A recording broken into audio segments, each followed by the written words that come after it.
नमस्कार। आज हम एक गहरी डुबकी लगा रहे हैं श्री श्री आनंद मूर्ति जी की एक बहुत ही महत्वपूर्ण किताब में। जी, आध्यात्मिक अनुशीलन और उसकी प्रयोजनीयता। हाँ बिल्कुल, ये किताब आनंद मार्ग दर्शन की कह सकते हैं नींव है। सही कहा। और आज हमारा मकसद है ये समझना कि ये जो आध्यात्मिक साधना की बात होती है, प्रकृति के बंधनों से मुक्ति की यात्रा, ये आखिर है क्या? इसकी प्रक्रिया कैसी है और मतलब इस रास्ते पर चलने का असल मायने क्या है? हाँ वही, तो चलिए शुरू करते हैं। बिल्कुल, ये एक ऐसी खोज है जो हमें, आप कह सकती हैं, चेतना के गहरे स्तरों तक ले जाती है। गहरे स्तर? हाँ, जहाँ हम अपनी सीमाओं से परे देखने लगते हैं। और जैसा ये किताब बताती है, ये सिर्फ कोई कल्पना नहीं है। अच्छा। जी नहीं, बल्कि एक ठोस, एक व्यावहारिक प्रक्रिया है। तो फिर सबसे पहला सवाल यही उठता है, ये साधना या आध्यात्मिक अनुशीलन जिसका जिक्र बार बार आता है, इसका ठीक ठीक मतलब क्या हुआ? इसको ऐसे समझिए, हम सब जाने अनजाने प्रकृति के नियमों से, अपनी आदतों से, इच्छाओं के असर में हैं। एक तरह से बंधे हुए हैं। बिल्कुल। तो इन बंधनों से पूरी तरह आजाद होने के लिए जो भी सचेत और लगातार कोशिश की जाती है, वही साधना है। हाँ, वही साधना है। ये सिर्फ एक इच्छा नहीं, बल्कि एक एक्टिव, एक समर्पित प्रयास है। लेकिन एक सवाल मन में आता है, जी, क्या ये परम स्वतंत्रता, ये मुक्ति वाकई संभव है? आजकल की जिंदगी में तो ये थोड़ा मुश्किल लगता है। हाँ, थोड़ा दूर का ख्याल लगता है, आदर्शवादी शायद। यहीं पर ये दर्शन एक बहुत ही दिलचस्प बात कहता है।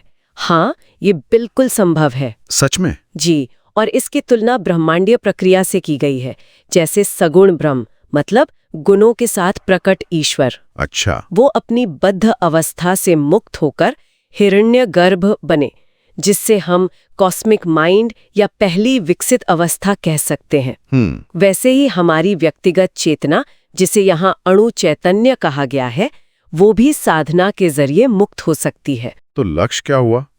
निर्गुण होना? हाँ, लक्ष्य है प्रकृति के जो 3 मूल गुण हैं, सत्व, रजः, तमः, उनके प्रभाव से पूरी तरह ऊपर उठ जाना, जिसे निर्गुणत्व कहा गया है। बिल्कुल।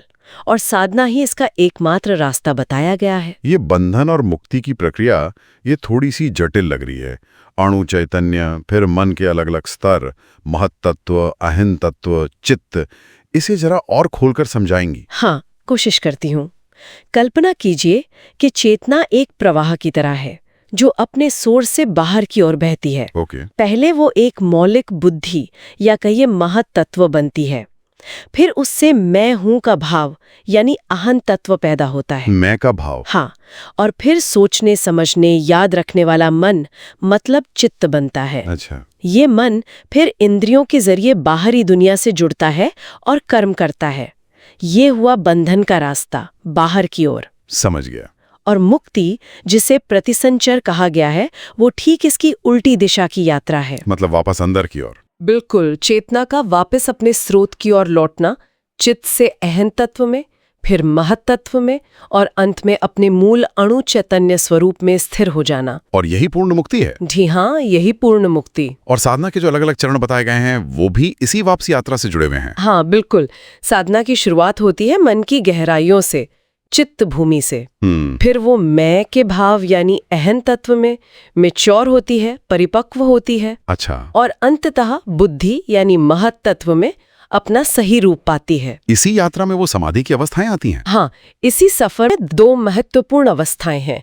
पहली है सविकल्प समाधि। उसमें क्या होता है? उसमें साधक को मैं वही ब्रह्म हूं का बोध तो होता है, पर मन का अस्तित्व हल्का सा बना रहता है। अच्छा, पूरी तरह मिटता नहीं? नहीं। और अंतिम अवस्था है निर्विकल्प समाधि, जहां प्रकृति के हर बंधन से पूरी तरह मुक्ति मिल जाती है। सुनने में ये एक गहरी और व्यवस्थित प्रक्रिया लगती है, पर जैसा आपने कहा, स्रोत इसे अनंत प्रकृति के विरुद्ध एक संग्राम भी कहता है। हाँ, यानी ये रास्ता आसान तो नहीं है? बिल्कुल नहीं, आपने सही समझा। आसान नहीं है, क्योंकि यही अनंत शक्ति है जो अणु चैतन्य को बांधती है। प्रकृति खुद भी तो अस्थिर है, चंचल है, और उसकी यही चंचलता हमारे मन को भी अस्थिर बनाती है, भटकाती है। हाँ, ये तो अनुभव करते हैं सब।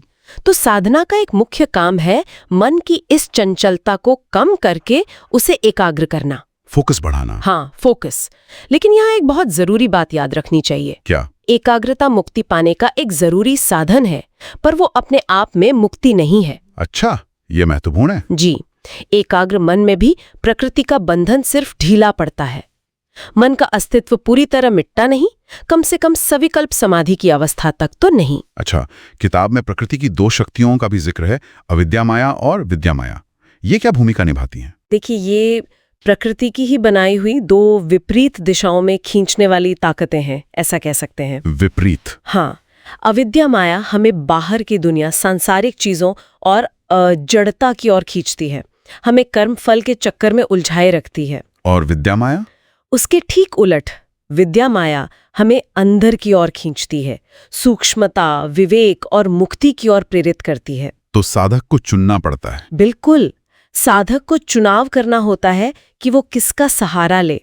और ये स्पष्ट है कि मुक्ति के लिए तो विद्या माया का ही आश्रय लेना अनिवार्य है। एक और थोड़ी हैरान करने वाली बात जो स्रोत में है वो ये कि साधना से कुछ अलौकिक शक्तियां, मतलब सिद्धियां मिल सकती हैं। हाँ, विभूति कहते हैं उन्हें। लेकिन इसके साथ एक कड़ी चेतावनी भी जुड़ी है। हाँ, और ये बेहद जरूरी चेतावनी है, बहुत जरूरी। क्या है वो चेतावनी? जैसे जैसे साधना से मन एकाग्र होता है, प्रकृति पर थोड़ा नियंत्रण बढ़ता है, तो कुछ असामान्य क्षमताएं या शक्तियां साधक को मिल सकती हैं। लेकिन पुस्तक साफ कहती है कि इन शक्तियों का इस्तेमाल, चाहे वो शोहरत पाने के लिए हो या दूसरों के कर्म फल में दखल देने के लिए, ये आध्यात्मिक पतन का सीधा रास्ता है। पतन का रास्ता? जी, ऐसा करना अहंकार को बढ़ाता है, व्यक्ति को वापस अविद्या के जाल में खींच लाता है और नैतिक रूप से भी गिरा देता है। अरे!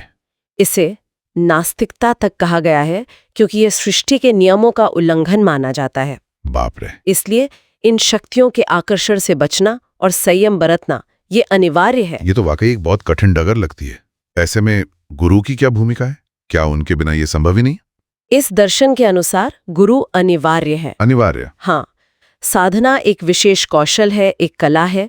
इसे सीखने के लिए मार्गदर्शक तो चाहिए ही। तर्क क्या है इसके पीछे? तर्क ये दिया गया है कि जैसे कोई बंधा हुआ व्यक्ति खुद को या किसी दूसरे बंधे हुए को आजाद नहीं कर सकता, सही बात है, वैसे ही मुक्ति के मार्ग पर चलने के लिए किसी ऐसे व्यक्ति का मार्गदर्शन जरूरी है जो खुद मुक्त हो। तो केवल मुक्त पुरुष ही गुरु हो सकते हैं? जी हाँ, केवल मुक्त पुरुष ही गुरु कहलाने योग्य हैं। और आगे ये भी कहा गया है कि परम सत्ता यानी सगुण ब्रह्म वही जीवों के कल्याण के लिए मानव देह धारण कर गुरु रूप में आते हैं। अच्छा, इसलिए गुरु और ईश्वर में कोई भेद नहीं माना गया है। तो इसका मतलब ये हुआ कि व्यक्ति को गुरु की तलाश में भटकना चाहिए। कहाँ मिलेंगे ऐसे गुरु? दिलचस्प बात यह है कि पुस्तक के अनुसार इसकी जरूरत नहीं है। जरूरत नहीं? नहीं। जब शिष्य के मन में मुक्ति पाने की सच्ची और तीव्र इच्छा, जिसे प्रबल इच्छा कहा है, वो जागृत होती है, तो योग्य गुरु स्वयं ही उसके जीवन में आ जाते हैं अपने आप। हाँ, और असली सद्गुरु की पहचान किसी चमत्कार या शक्ति प्रदर्शन से नहीं होती। वो तो अक्सर धोखेबाजों का तरीका होता है। तो फिर पहचान कैसे हो? सद्गुरु आंतरिक रूप से षट रिपु, मतलब काम, क्रोध, लोभ वगैरह, और अष्टपाश जैसे घृणा, भय, शर्म, इन सब से मुक्त होते हैं। उनमें विवेक और वैराग्य का भाव साफ झलकता है। अच्छा, तो गुरु का मिलना एक महत्वपूर्ण पड़ाव है, लेकिन क्या शिष्य की अपनी कोई जिम्मेदारी नहीं? मतलब क्या सिर्फ गुरु पर निर्भर रहने से मुक्ति मिल जाएगी? बिल्कुल नहीं। ये बहुत अच्छा सवाल है। गुरु रास्ता दिखाते हैं, शक्ति देते हैं, कृपा करते हैं, लेकिन चलना तो शिष्य को ही पड़ता है। हाँ, प्रयास तो खुद ही करना होगा। बिल्कुल। गुरु की कृपा का पात्र बनने के लिए शिष्य को खुद साधना करनी होगी, खुद को योग्य बनाना होगा। और साधना के दौरान जो कठिनाइयां आती हैं, चाहे वो पुराने कर्मों के भोग के रूप में हो या अविद्या माया के प्रतिरोध के रूप में, हाँ, मुश्किलें तो आएंगी। उन्हें रुकावट नहीं समझना चाहिए।